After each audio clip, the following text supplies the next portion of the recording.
Hey, peace and blessings to your family. Hope you're doing well. This is your brother Ronald Zion. I will not be before you long.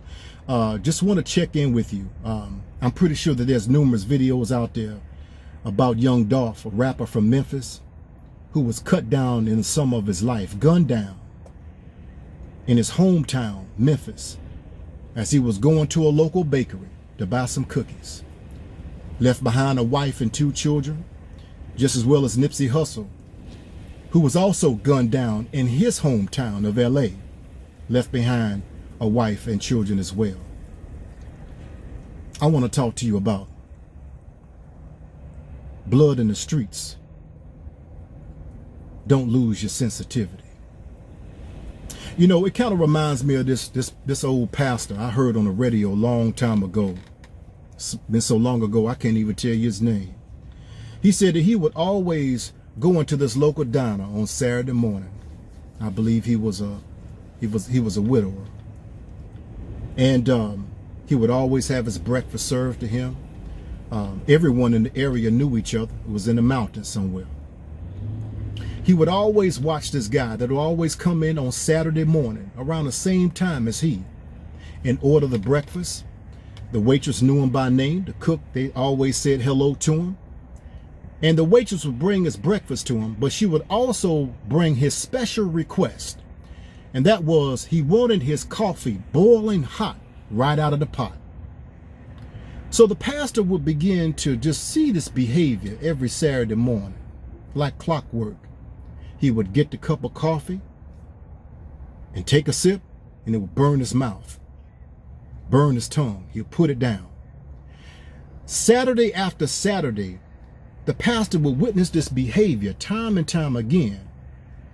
And now this guy had gone through a process with this boiling hot coffee. He would begin to put water in it to dilute it, to decrease the temperature. He would begin to put the coffee aside, let it cool off, then go right back to it and turn it up. Well, it wasn't before long that this guy, who was sensitive to the heat of that coffee, he was no longer sensitive. He had built up such a tolerance over the course of time that now even his esophagus, one of the local doctors said, that also witnessed this behavior, said that he wouldn't be surprised that his inner tissue in his esophagus was callous.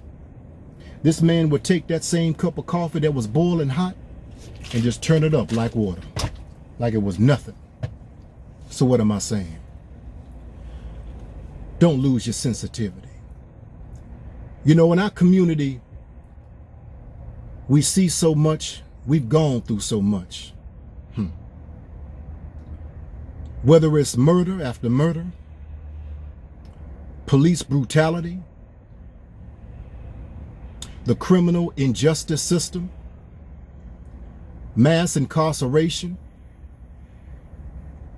redlining communities. Flint, Michigan still have dirty water. Going to a bank to be denied a loan, yet you see someone else go in the bank and they get the loan, but they have no problem in giving you a student loan. Don't lose your sensitivity. Homelessness, don't lose your sensitivity.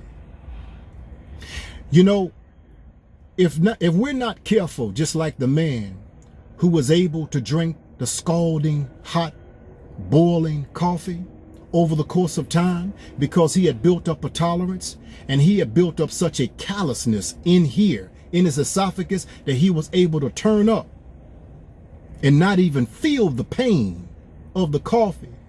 If we're not careful, we're going to fall in that same category psychologically, emotionally, and spiritually. You know, I'm mindful of Yeshua, Jesus the Christ, that Yeshua was moved by the compassion in his heart toward people. He had a problem in seeing people live in such a state that his Father never designed. He had a problem in seeing people live in such a low base level of life. When he came, that they might have life and have it abundantly. He was sensitive.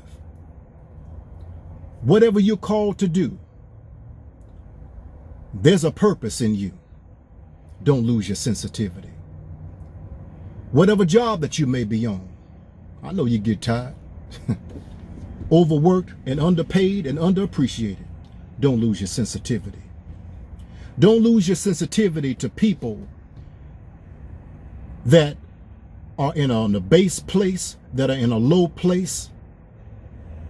Don't allow yourself to become callous. And oftentimes in our community, if the truth be told, we become very callous. This one murder after another, police brutality, police murder, whatever the case may be. Oh well, we have water cooler conversations. We have dining room dialogue. We get on social media, RIP, RIP, oh, it's a shame. Man, I can't believe that. We got to get beyond, oh, it's a shame, and start making a difference. Well, you might be saying, well, Zion, what in the world can I do? I'm 80 years old. Well, we can benefit from your wisdom. How about that? We need your wisdom. Or you may be saying, well, listen, what can I do? I mean, I got all these kids and I'm trying to rob Peter to pay Paul. Yeah. But there's something in you that's still valuable that we can benefit from. Don't lose your sensitivity. So that's all I got for you. Let's not be like that man in that diner who was sensitive to pain. But in the end, he didn't feel it no more. Let's not be that insensitive that we don't even feel the pain of the wailing mothers, of the wailing fathers, of the fatherless children. Peace and blessings. If this video was a blessing to you, subscribe to the channel. It's right below. Share the video. And just as I always say, and I will continue to say, that your life begins when you say so. Peace and blessings. Till next time. Love you to life.